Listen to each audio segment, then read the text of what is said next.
Là, ça va être un bon vidéo. Je sais qu'il y en a beaucoup qui vont être bien contents que je leur explique ser o estar. Hein? Ser et estar.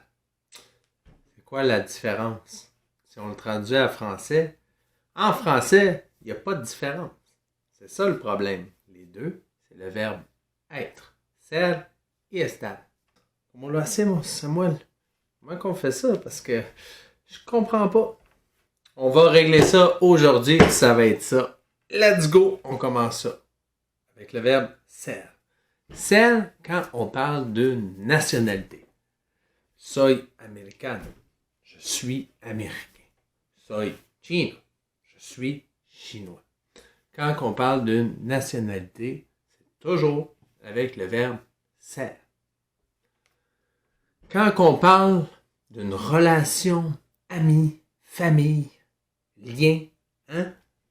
Somos amigos. Ella es mi hermana. Elle, c'est ma sœur. Es mi hermana. Ça ne change pas, c'est la relation que j'ai avec elle. On peut prendre en considération aussi que le verbe ser, c'est un petit peu plus permanent. OK? Mais il faut faire attention avec ça. Pas la réponse exacte, mais on peut avoir dans la tête que ser, c'est plus permanent, puis estar, on va voir tantôt, c'est plus temporaire.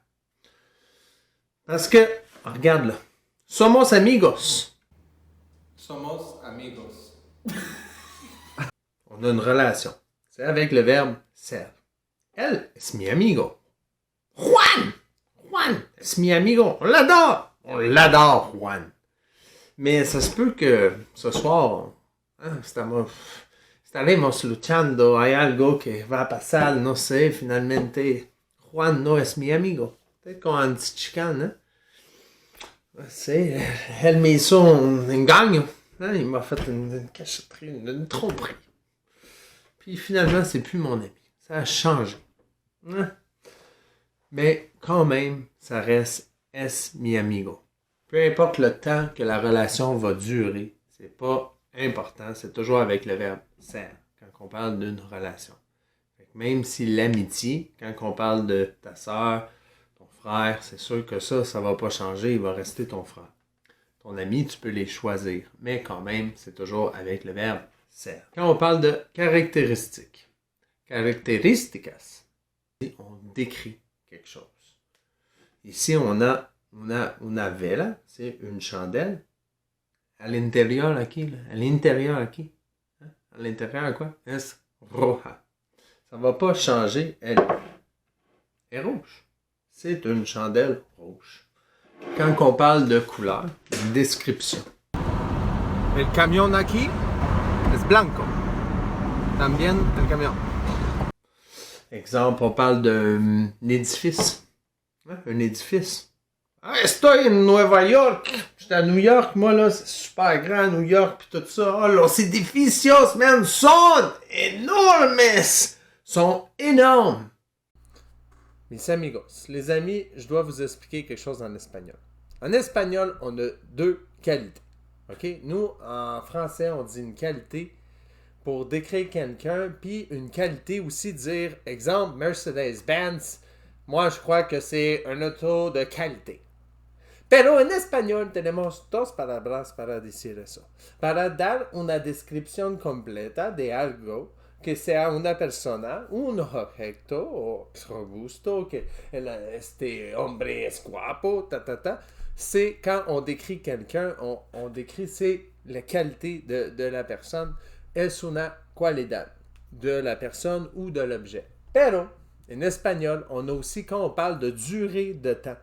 Quand on veut savoir si quelque chose est durable à long terme, qu'on va dire que c'est un objet de qualité. Eso, en espagnol, es calidad. La calidad, c'est pour dire quelque chose qui va durer à long terme. La calidad de un objeto, c'est parce que tu as acheté, je veux dire, este objeto es un buen objeto, hace mucho tiempo que tu lo compraste, ça fait longtemps que tu l'as acheté. Je veux dire, wow, c'est un objet de qualité. Es un objeto de calidad. On est en train de décrire l'édifice. L'édifice, effectivement, il ne change pas. Si tu es arrivé un matin, il est énorme. Il y a bien des chances que plus tard dans la journée, il soit encore énorme. Samuel, lui, là, ici, là, es alto. Moi, je suis grand. Ça ne change pas. Je suis grand. C'est une caractéristique. Caractéristique à Samuel. Juan! Juan, là, lui, là, c'est une bonne personne. Es amable. Es gentil. Il est gentil. Lui, Juan, ça ne change pas. Ça fait partie. Je suis en train de décrire. Je décris mon ami, justement. Juan es mi amigo. Hein, on vient de le voir. Es mi amigo. On connaît le verbe ser. Puis es gentil. Il est beau, Juan. Qu'est-ce que je te dis? Je l'ai vu, moi. Il est hot dans mon tête. Ça reste comme ça. Avec le verbe ser, on a aussi les professions. Hein? Soy un profesor. Podríamos decir eso. On pourrait dire ça. C'est pas exact. Pas aller à l'université, j'ai fait des gros cours qui finissent plus, là. Moi, je suis un passionné des langues. J'aime ça! Moi, je connais ma grand-mère espagnole. Mais oui. Moi, je suis soy famoso? Est-ce que moi, je suis connu? Non, no soy famoso. Hein? Je suis pas connu, moi. No soy famoso. C'est un vétérinario. Hein? Un vétérinaire. C'est un vétérinaire. Que c'est un médico. Hein? C'est un docteur, lui. C'est un médico. Enfermera. Enfermera. Es un jugador. Et está jugando. La acción. Está jugando. Un jugador. Ici, un crayon. Hein? Un crayon, je peux dire que es duro. Hein? Il est dur. Si j'y touche, c'est un crayon à mine, ou une lapis. Puis j'y touche, puis effectivement, il est dur. Alors, c'est la qualité de ce crayon-là. Si je pouvais, oui, si je pouvais. Les si vont avec les hein. Les si vont pas avec les reins en français. Très important, parce que des fois, même moi, il faut que j'y pense. Alors, si je pouvais bouger le crayon, exemple, je pourrais dire flexible. Hein? C'est flexible. Ouais, ça serait une autre caractéristique que je pourrais donner au crayon. Alors, on est toujours avec le ser. Quand on définit, on décrit quelque chose.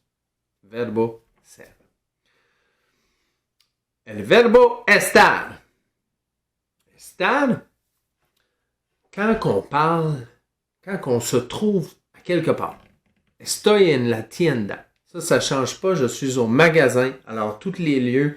Lapis está allá. Je lance là-bas. Il est rendu là-bas. OK? Está aquí. Il est ici. Quand on trouve, peu importe le temps que ça dure, la personne se trouve dans un endroit. On parle d'un endroit. On est estar. Estoy en mi piscina. Passé. Quand on parle aussi du participe passé, exemple, está hecho. On parle de quelque chose qui est plus temporaire. Exemple, moi, je suis en train de nettoyer. Estoy limpiando mi casa. Hein? Je suis en train de nettoyer, puis tout ça. Puis là, je vais te répondre. Je te dis, está hecho. Là, je te dis, c'est fait, c'est fini mon ménage. Está hecho.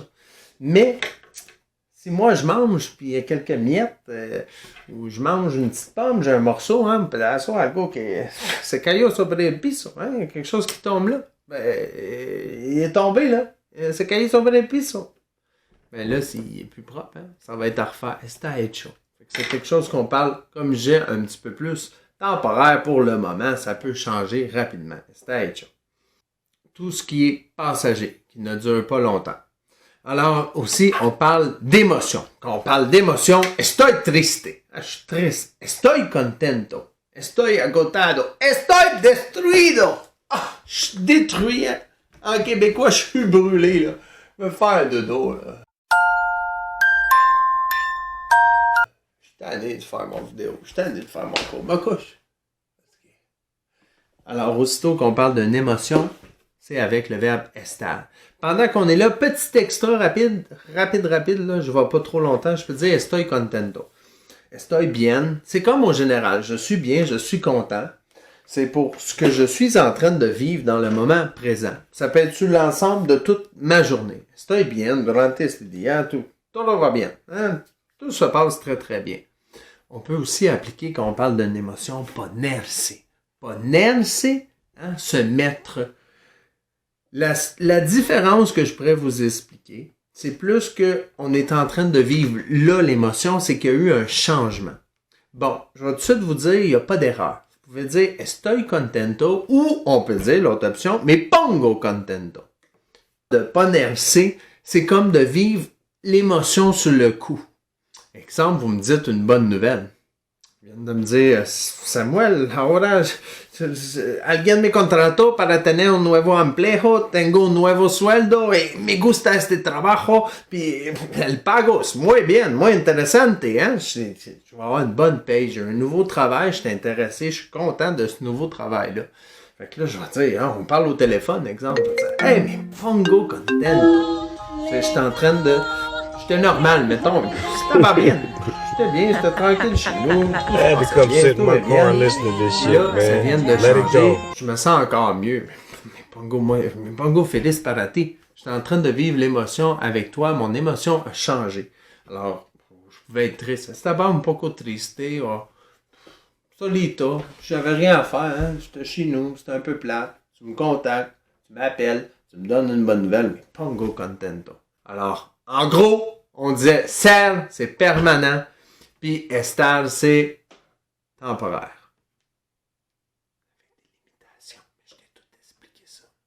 Partage ça à tes amis, évidemment. Inscris-toi à mon YouTube, partout, suis-moi. Et on parle ensemble. Si tu as des questions, t'écris des commentaires, los comentarios, je vais escribir a Samuel. Hey, tengo una pregunta, nanana. Ben oui, puis moi, ça va me faire plaisir. On va en faire d'autres, on se continue, on se au courant. Estamos al corriente. Gracias para seguirme. Por favor, et habla a todos tus amigos, hein? Appelle tes amis, dis-le, le grand Samuel, que es muy alto, hein? Parce qu'on le décrit, là, hein? Là, on le sait, là. Ouais. ouais. Está haciendo video, pis tout, ouais, faut t'appeler. Está haciendo video. Ah, hey, j'ai oublié de dire ça. Hey, on dit ça, les amis. Comment qu'on dit ça en français? On dit « je suis en train de faire quelque chose »,« je suis en train de ». On a la même formule en espagnol. « Estoy haciendo ». Je suis en train de faire, puis ça s'applique pour la même chose comme en français sur tous les verbes. Hein? « Estoy construyendo ». Estoy construyendo, je suis en train de construire quelque chose. Estoy descubriendo, descubriendo. Je suis en train de découvrir quelque chose. Estoy tomando, je suis en train de boire, de faire, de prendre. Hein? Estoy tomando, je suis en train de prendre ou boire aussi. Estoy bebiendo. Alors, ça s'applique la même politique pour tous les verbes aussi. Je crois que je ne manque pas d'informations et ce vidéo est complet, les amis. Je vous souhaite une bonne journée. Merci, Sylvain. Ah ouais, à la prochaine.